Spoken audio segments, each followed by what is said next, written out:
thing I love about it, to me, it's old school. It's what I'm used to. It reminds me a lot of what we did at Georgia Southern with Jeff Monken, who's the head coach at Army. Just the physicality that we're able to get in practice with the half line, the 6-on-4.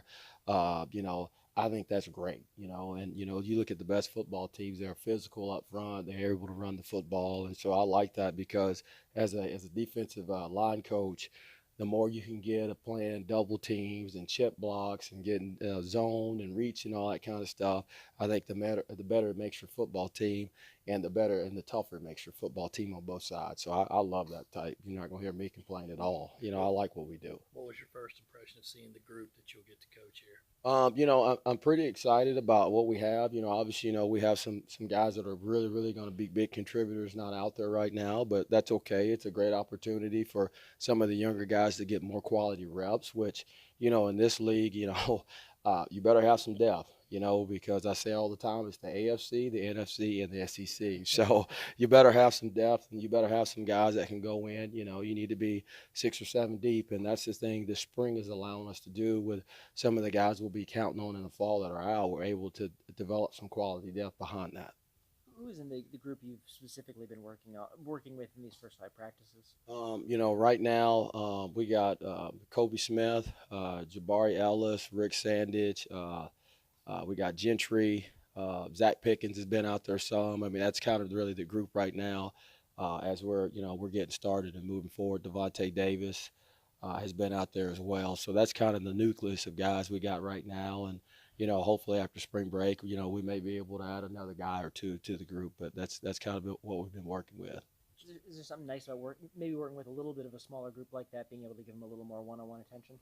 Um, yeah, it's very similar to the setup we had my last year at Arkansas, where I had the inside guys and Coach Caldwell had the DN. So, that helps. You're able to get some quality reps, and I think more than anything else, you're able to really specialize on the blocking schemes and situations that the tackles are going to see. Whereas out there playing defensive end, the blocking schemes are a little bit different.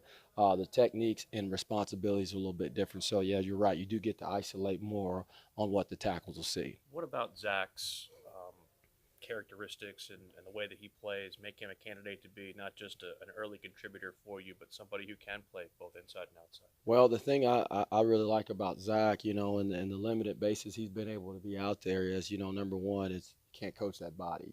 He's a big kid. He's already got a powerful lower body. He's got long arms, so he already has the frame, and he's able to do things naturally that really good football players are able to do. Naturally with the limited amount of reps and practice that he's had, he's able to do some things. So I'm very excited to see. Just like we say, all freshmen they got to get in there and get their nose bloody a little bit, and feel it from SEC linemen. But so far from what I've seen in the limited basis, I like where we're headed with him. I like what I see. John Kinlaw, I guess he's not able to go right now, but I'm sure you see him a lot. And what do you think of him just from the eye standpoint, and what do you think you'll have with him when he gets out there? I'm super excited about being able, to coach a player like Javon. There's some things that he does really, really well. There's some things that he can improve upon, like every player can. But when you look at his length, his athleticism, his explosiveness, I mean, those are all qualities any D line coach would want to see in a defensive tackle. He reminds me a lot of the young man I had at Arkansas. But I think Javon could be really, really be a special guy.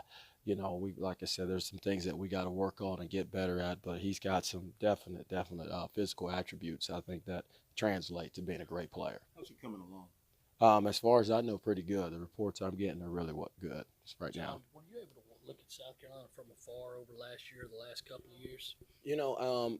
To be honest with you, I really didn't keep up with them this year. When you're when you're engulfed, in your season, you're kind of entrenched in that. I was able to watch them a little bit the year before. We played them up here, and they were giving me crap about that the other day in the staff room. But that was a tough one to swallow. But I was able to watch them from afar. Obviously being from the state, kind of about the history and tradition. Coming up in high school, you were either Gamecock fan or Clemson fan, so I was able to watch them that way. But I watched them a little bit more the first year because we played them. I didn't really watch them that last year. I was a Gamecock fan. We used to come down to Columbia when I was in high school. Hootie and the Blowfish used to play down here when I was in high school, so we used to be fans. But When you talk